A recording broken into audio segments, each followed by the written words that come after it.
ಒಳ ಮೀಸಲಾತಿ ಸಮೀಕ್ಷೆ ವರದಿ ವಿರೋಧಿಸಿ ಬಲಗೈ ಸಮುದಾಯದಿಂದ ಬೃಹತ್ ಪ್ರತಿಭಟನೆ. ನ್ಯಾಯಮೂರ್ತಿ ನಾಗಮೋಹನ್ ದಾಸ್ ಅವರ ಒಳ ಮೀಸಲಾತಿ ಏಕಸದಸ್ಯ ವಿಚಾರಣಾ ಆಯೋಗವು ಸರ್ಕಾರಕ್ಕೆ ಸಲ್ಲಿಸಿರುವ ವರದಿ ತಿರಸ್ಕರಿಸುವಂತೆ ಒತ್ತಾಯಿಸಿ ಜಿಲ್ಲಾ ಬಲಗೈ ಸಮುದಾಯಕ್ಕೆ ಸೇರಿದ ಛಲವಾದಿ ಹೊಲೆಯ ಒಳ ಮೀಸಲಾತಿ ಜಾಗೃತಿ ಸಮಿತಿಯ ವತಿಯಿಂದ ನಗರದಲ್ಲಿ ಬೃಹತ್ ಪ್ರತಿಭಟನೆ ನಡೆಯಿತು. ನಗರದ ಶ್ರೀ ಚಾಮರಾಜೇಶ್ವರ ದೇವಸ್ಥಾನದ ಮುಂಭಾಗದಲ್ಲಿ ಸಮಾವೇಶಗೊಂಡು ಅಲ್ಲಿಂದ ಮೆರವಣಿಗೆ ಹೊರಟು ಭುವನೇಶ್ವರಿ ವೃತ್ತ, ಬಿ ರಾಜಯ್ಯ ಜೋಡಿ ರಸ್ತೆ ಮೂಲಕ ಜಿಲ್ಲಾಡಳಿತ ಭವನದ ಮುಂಭಾಗಕ್ಕೆ ತೆರಳಿ ಪ್ರತಿಭಟನೆ ನಡೆಸಿ ಜಿಲ್ಲಾಧಿಕಾರಿ ಶಿಲ್ಪಾನಾಗ್ ಅವರ ಮುಖಾಂತರ ಮುಖ್ಯಮಂತ್ರಿಗಳಿಗೆ ಸಲ್ಲಿಸಲಾಯಿತು. ಪ್ರತಿಭಟನೆ ನೇತೃತ್ವ ವಹಿಸಿದ ಮೈಸೂರಿನ ಹುರಿಲಿಂಗಪದ್ದಿ ಮಠದ ಶ್ರೀ ಜ್ಞಾನ ಪ್ರಕಾಶ ಸ್ವಾಮೀಜಿ ಮಾತನಾಡಿ, ಒಳ ಮೀಸಲಾತಿ ಬಲಗೈ ಸಮುದಾಯಕ್ಕೆ ಅನ್ಯಾಯ ಮಾಡಿದ್ದು, ಆದಿ ದ್ರಾವಿಡ, ಆದಿ ಕರ್ನಾಟಕ, ಆದಿ ಆಂಧ್ರ ಎಂದು ವಿಂಗಡಿಸಿ 1% ಮೀಸಲಾತಿ ನೀಡಿರುವುದು ಖಂಡನೀಯ. ಅಲ್ಲದೆ ಛಲವಾದಿಗಳನ್ನೇ ಪ್ರತ್ಯೇಕವಾಗಿ ಮಾಡಿದ್ದು ವರದಿಯು ಅವೈಜ್ಞಾನಿಕವಾಗಿದೆ ಎಂದರು. ಬಲಗೈ ಸಂಬಂಧಿತ ಜಾತಿಗಳನ್ನು ಒಂದು ಗುಂಪು ಮಾಡಿ ಸೇರಿಸುವಂತೆ ನಾಗಮೋಹನ್ ದಾಸ್ ಅವರಿಗೆ ಅರ್ಜಿ ಸಲ್ಲಿಸಿದ್ದು ಪರಿಗಣನೆಗೆ ತೆಗೆದುಕೊಂಡಿಲ್ಲ. Doctor B R. ಅಂಬೇಡ್ಕರ್ ಅವರು ದೇಶದ 140 ಕೋಟಿ ಜನರಿಗೆ ಸಾಮಾಜಿಕ ನ್ಯಾಯ ಕಲ್ಪಿಸಿದ್ದಾರೆ.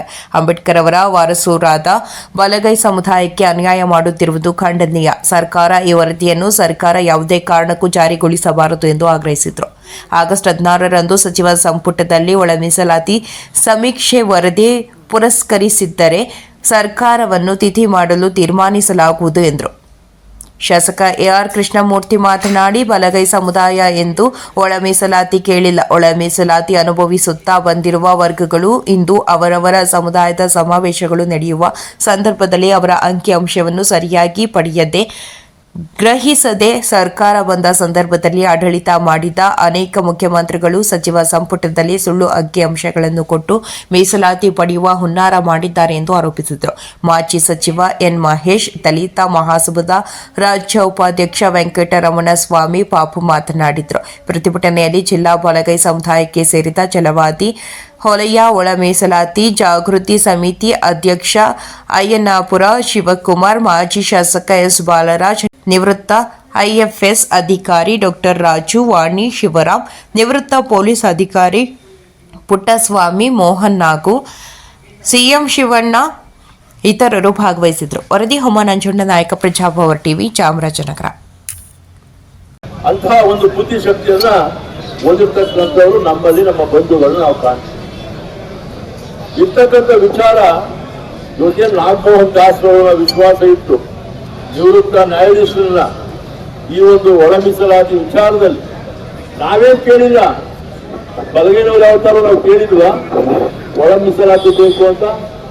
ನಮ್ಮ ಸಮುದಾಯ ಯಾವ ನಾಯಕರು ರಾಷ್ಟ್ರ ಮಟ್ಟದಿಂದ ರಾಜ್ಯದ ಹಳ್ಳಿಯ ಮಟ್ಟದಲ್ಲೂ ಕೂಡ ನಾವು ಯಾರು ಕೂಡ ಒಳ ಮೀಸಲಾತಿಯನ್ನು ಕೇಳಿಲ್ಲ. ಒಳ ಮೀಸಲಾತಿ ಅನುಭವಿಸಿಕೊಂಡಿರ್ತಕ್ಕಂಥ ವರ್ಗಗಳು ಇವತ್ತು ಅವರವರ ಸಮುದಾಯ ಸಮಾವೇಶಗಳು ನಡೆಯುವ ಸಂದರ್ಭಗಳಲ್ಲಿ ಅವರು ಅಂಕಿಅಂಶವನ್ನ ಸರಿಯಾಗಿ ಪಡೆಯದೆ ಗ್ರಹಿಸದೆ ಇವತ್ತು ಆ ಒಂದು ಸಮಾಜದ ಸಮಾವೇಶಗಳಲ್ಲಿ ಸರ್ಕಾರಗಳು ಬಂದ ಸಂದರ್ಭದಲ್ಲಿ ಆಡಳಿತ ಮಾಡಿದಂಥ ಅನೇಕ ಮುಖ್ಯಮಂತ್ರಿಗಳು ಸಚಿವರ ಸಮ್ಮುಖದಲ್ಲಿ ಸುಳ್ಳು ಅಂಕಿಅಂಶ ಕೊಟ್ಟು ಮೀಸಲಾತಿಯನ್ನು ಪಡೆಯುವಂತ ಹುನ್ನಾರವನ್ನು ನಡೆಸಿಕೊಂಡೇ ಬರ್ತೀವಿ. ಆದರೆ ಇವತ್ತು ನಾನು ಮೊದಲು ಕೂಡ ಈ ವಿಚಾರಗಳನ್ನ ಮಾತನಾಡಿ ಕೆಲವು ಸಂದರ್ಭಗಳಲ್ಲಿ, ಇವತ್ತು ಮಾನ್ಯ ಎಸ್. ಎಂ. ಕೃಷ್ಣ ಅವರು ಮುಖ್ಯಮಂತ್ರಿಗಳ ಸಂದರ್ಭ, ಅವರ ಅಧಿಕಾರದಲ್ಲಿ ಒಂದು ನಾನ್ ಪೊಲಿಟಿಕಲ್ ಆರ್ಗನೈಸೇಷನ್ ಐಸಾಕ್ ಅಂತ ಸಂಸ್ಥೆಯಿಂದ ಔಟ್ಡೋರ್ ಸರ್ವೆ ಆಗಿತ್ತು. ಪರಿಷ್ಠ ಜಾತಿಯ ಜನಸಂಖ್ಯೆಗಳನ್ನು ಅಂತ ವರದಿಯನ್ನು ಮಂಡಿಸಿ ಅಂತ ಹೇಳಿ, ಅದರಲ್ಲಿ ಪರಿಶಿಷ್ಟ ಜಾತಿಯ ಬಲಗೈ ಸಂಖ್ಯೆ ಬಹಳ ಎತ್ತರದಲ್ಲಿದೆ ಕಂಪೇರ್ ಟು ನಮ್ಮ ಸೋದರ ಸಂಬಂಧಿಗಳ ಸಮುದಾಯಗಳನ್ನ.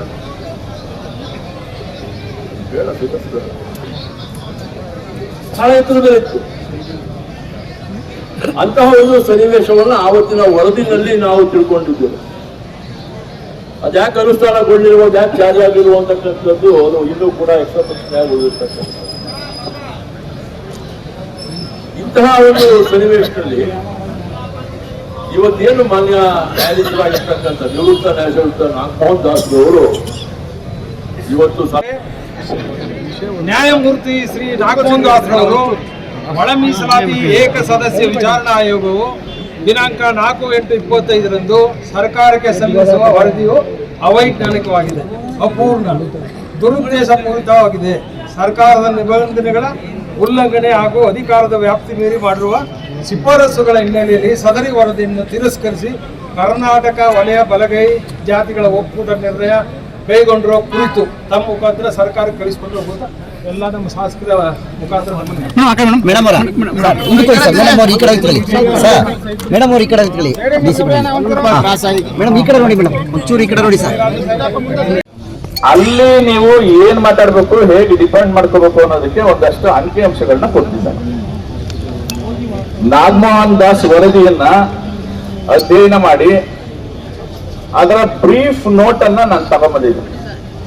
ನಾನು ಕೃಷ್ಣಮೂರ್ತಿ ಅವ್ರಿಗೆ ಹೇಳಿದೆ, ಈ ಬ್ರೀಫ್ ನೋಟು ನಾಗಮೋಹನ್ ದಾಸ್ ವರದಿನಲ್ಲಿ 1765 ಪುಟಗಳ ದೊಡ್ಡ ಪುಸ್ತಕ.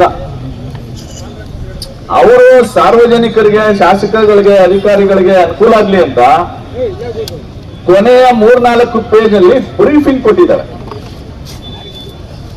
ಕೃಷ್ಣಮೂರ್ತಿ ಅವರು ಈಗ ವಿಧಾನಸಭಾ ಅಧಿವೇಶನ ನಡೀತಾ ಇದೆ.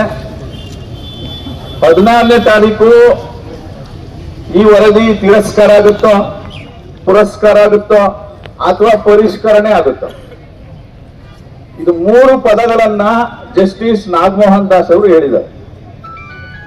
ಈ ವರದಿಯನ್ನ ಸ್ವೀಕರಿಸಬಹುದು, ತಿರಸ್ಕರಿಸಬಹುದು ಸರ್ಕಾರ, ಪುರಸ್ಕರಿಸಬಹುದು ಅಥವಾ ಪರಿಷ್ಕರಿಸಬಹುದು. ಇಷ್ಟು 4 ಆಪ್ಷನ್ ಅನ್ನ ಸರ್ಕಾರಕ್ಕೆ ಕೊಟ್ಟಿದ್ದಾರೆ. ನಾವಿಲ್ಲಿ ಜಡ್ಜ್ಮೆಂಟ್ ಕೊಟ್ಬಿಡೋದು ಬೇಡ, ದಯಮಾಡಿ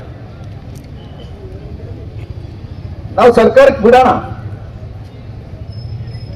ಸರ್ಕಾರ ಇದನ್ನ, ನಾನು ವೈಯಕ್ತಿಕವಾಗಿ ಹೇಳೋದೇನಂತಂದ್ರೆ, ಇದನ್ನ ಸ್ವೀಕರಿಸಿದ್ದೀರಿ, ಮಂತ್ರಿ ಮಂಡಲದಲ್ಲಿ ಮಂಡನೆ ಆಗುತ್ತೆ 14ನೇ ತಾರೀಕು. ಅದಕ್ಕಿಂತ ಮೊದಲು ಇವತ್ತು 13, 14, 15 ನಾಳೆ ನಾಳಿದ್ದು 2 ದಿನ ಸಮಾಜ ಕಲ್ಯಾಣ ಇಲಾಖೆಯ ಅಧಿಕಾರಿಗಳು ನಾಗಮೋಹನ್ ದಾಸ್ ಅವರ ಸಮಿತಿಯಲ್ಲಿದ್ದಂತ ಅಧಿಕಾರಿಗಳನ್ನೆಲ್ಲ ಕೂಡಿಸ್ಕೊಂಡು ಈ ಸ್ವೀಕರಿಸಿರುವಂತಹ ವರದಿಯನ್ನ ಅಧ್ಯಯನ 10 ಸಮೀಕ್ಷಾ ವರದಿ ಕೊಟ್ಟರು ನಮ್ಗೆ ವಲಯರಿಗೆ ಅನ್ಯಾಯ ಮಾಡ್ತಾರೆ. ಕೋರ್ಟ್ಗೆ ಹೋದ್ರು ಅನ್ಯಾಯ ಆಯ್ತದೆ. ಈ ವರದಿಗಳನ್ನ ಒಂದ್ ಕಡೆ ಇಡಿ. ನೀವು ಮಾದಾರ ಚೆನ್ನಯ್ಯ ಸ್ವಾಮಿಗಳು ಕೂತ್ಕೊಳ್ಳಿ, ಅವ್ರ ಕಡೆಯಿಂದ ಒಂದು 10 ಜನ, ನಮ್ಮ ಕಡೆಯಿಂದ ಒಂದು 10 ಜನ, ಒಂದು ಚರ್ಚೆ ಆಗಿ ಒಂದು ಅಮಿಕಬಲ್ ಸೆಟಲ್ಮೆಂಟ್ ಆದ್ರೆ ಅವ್ರಿಗೂ ಒಳ್ಳೇದು, ನಮಗೂ ಒಳ್ಳೇದು ಅಂತ ನನ್ನ ಭಾವನೆ. ಇಲ್ಲಾಂದ್ರೆ ಈ ಫಾರ್ ಎವರ್ ಜಗಳ, ನಾವು ಅವ್ರನ್ನ ಅನುಮಾನದಿಂದ ನೋಡೋದು, ಅವ್ರು ನಮ್ಮ ಅನುಮಾನದಿಂದ ನೋಡೋದು, ಈ ತರ ಆಗೋದು ಬೇಡ ಅಂತೇಳಿ ನನ್ನ ವೈಯಕ್ತಿಕವಾಗಿ ತಮ್ಮಲ್ಲಿ ನಮ್ಮ ನೋವನ್ನ ನಿಮಗೆ ಟ್ರಾನ್ಸ್ಫರ್ ಕೊಟ್ಟಿದ್ದೀನಿ. ಈಗ ನಿಮ್ಮ ಮೇಲೆ ಜವಾಬ್ದಾರಿ ಇದೆ, ಹೆಚ್ಚಿನ ಜವಾಬ್ದಾರಿ. ಮತ್ತು ಕೃಷ್ಣಮೂರ್ತಿಯವರೇ, ಬಹಳ ನಮ್ಮ ಸಮುದಾಯಕ್ಕೆ ಬಹಳ ಚೆನ್ನಾಗಿ ಸ್ಪಂದನೆ ಮಾಡ್ತಾ ಇದ್ದೀರಿ. ನಿಮ್ ಜೊತೆ ನಾವೇ ಇರ್ತೀವಿ. ಸಿದ್ದರಾಮಯ್ಯನವರು ತಮ್ಮ ತಂದೆಯವರು ಬಹಳ ಆ ಕಾಲದಲ್ಲಿ ಟಿಕೆಟ್ ಕೊಟ್ರಂತೆ. ಈಗ ನೀವು ಮಾತಾಡಿ ನಮ್ಮ ಸಮುದಾಯಕ್ಕೆ ನ್ಯಾಯ ದೊರಕಿಸಿಕೊಳ್ಳುವುದು ಅಂತೇಳಿ ನಾವು ಎಲ್ಲಾ ಜಿಲ್ಲೆಯ ಸಂಘಟನೆ ಮುಖಾಂತರ ಬರುವಾಗ ನಾನು ತಮ್ಮಲ್ಲಿ ಭೇಟಿ. ನಮಸ್ಕಾರ. ಜಾತಿಗಳನ್ನ ಗುಂಪುಗಳಾಗಿ ವಿಂಗಡಣೆ ಮಾಡಿ ಯಾವ್ಯಾವ ಜಾತಿ ಎಷ್ಟೆಷ್ಟಿದೆ ಕೊಡಿ ಅಂತ ಕೊಡುವಂತ ಪುಣ್ಯಾತ್ಮ ಅಂತ ಹೇಳಿದ್ರೆ, ಆ ಪುಣ್ಯಾತ್ಮ ಹೋಗಿ ಪಾಪಾತ್ಮ ಆಗ್ಬಿಟ್ಟಿದ್ದಾರೆ. ಹೆಂಗ್ ಮಾಡಿದ್ರೆ ಈ ಜಾತಿ ತೆಗೆದು ಆ ಜಾತಿಗೆ ಹಾಕಿದ್ರೆ, ಆ ಜಾತಿ ತೆಗೆದು ಈ ಜಾತಿಗೆ ಹಾಕಿದ್ದಾರೆ. ಸಮೀಕ್ಷೆ ಮಾಡ್ತಕ್ಕಂಥ ಒಬ್ಬ ನ್ಯಾಯಾಧೀಶ ಎಡಗೈ ಸಂಬಂಧಿತ ಜಾತಿಗಳ್ಯಾವು, ಬಲಗೈ ಸಂಬಂಧಿತ ಜಾತಿಗಳ್ಯಾವು ಅಂತ ಗುಂಪುಗಳಾಗಿ ವಿಂಗಡಣೆ ಮಾಡಿ ಜನಸಂಖ್ಯೆ ಹೇಳ್ಬಿಟ್ಟಿದ್ರೆ ಮುಗಿದೋಗಿತ್ತಲ್ಲ. 27 ಲಕ್ಷ ಒಂದು ಸಮುದಾಯಕ್ಕೆ ಸೇರಿಸಿ, 24 ಲಕ್ಷ ಇನ್ನೊಂದು ಸಮುದಾಯಕ್ಕೆ ಸೇರಿಸಿ, ಆ ಇನ್ನೊಂದು ಸಮುದಾಯದ ಬಲಗೈ ಸಮುದಾಯದ 5 ಲಕ್ಷ ಸಪರೇಟ್ ಮಾಡಿ, 1,84,00,000 ಸಪರೇಟ್ ಮಾಡಿ, ಇನ್ನೊಂದ್ ಕಡೆ 3 ಲಕ್ಷ ಸಪರೇಟ್ ಮಾಡಬೇಕಿತ್ತು. ಇವೆಲ್ಲವನ್ನು ಸೇರಿಸಿದ್ರೆ 30 ಲಕ್ಷ ಆಗ್ಬಿಡ್ತೇವಲ್ಲ, ನಾವು ನಂಬರ್ 1 ಆಗ್ಬಿಡ್ತೇವಲ್ಲ. ನವೆಂಬರ್ ತಿಂಗಳಲ್ಲಿ ರಾಜ್ಯದಲ್ಲಿ ಬದಲಾವಣೆ ಆಗ್ತದೆ. ಬದಲಾವಣೆ ಆಗೋ ಕಾಲಕ್ಕೆ ಇವ್ರು ಸುಮ್ಮನೆ ಕೂತ್ಕೊಳ್ಳಲ್ಲ. ಇವರು ರಾಜ್ಯದ ಮುಖ್ಯಮಂತ್ರಿ ಕೇಳ್ತಾರೆ ಅಂತಕ್ಕಂಥ ಷಡ್ಯಂತ್ರ ಮಾಡಿ ಬೇಕು ಅಂತಲೇ ಬಲಗೈ ಸಮುದಾಯಕ್ಕೆ ನೀವು ಮರಣ ಶಾಸನವನ್ನು ಬರೆದಿದ್ದೀರಿ ಅಂತಕ್ಕಂಥದ್ದು ದಾಖಲೆ ಆಗಿದೆ ನಿಮ್ಮ ಅಂಕಿಅಂಶಗಳ ಪ್ರಕಾರ, ಮಾಧ್ಯಮದಲ್ಲಿ ಬಂದಿರತಕ್ಕಂತಹ ಅಂಕಿಅಂಶಗಳ ಪ್ರಕಾರ. ಹಾಗಾಗಿ ಚಾಮರಾಜನಗರ ಜಿಲ್ಲೆಯ ನಮ್ಮೆಲ್ಲ ಬಂಧುಗಳಿಗೆ ನಾನು ಕೇಳ್ಕೊಳ್ಳೋದು, ನಾವು ಯಾರ ಹಕ್ಕುಗಳನ್ನ ಕಿತ್ಕೊಳ್ಳಲ್ಲ.